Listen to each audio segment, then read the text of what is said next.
Hello everyone. Today we talk about how to fix the app of Retake.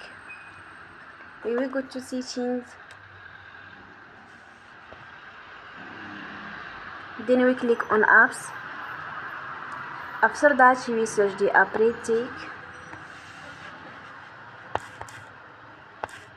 and you will click. Then you will on for stop. After that you will go to storage. Then we click on clear cache.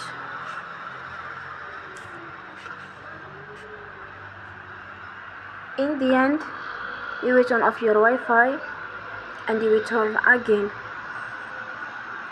Don't forget to support us by like and subscribe. See you next time and thank you for watching.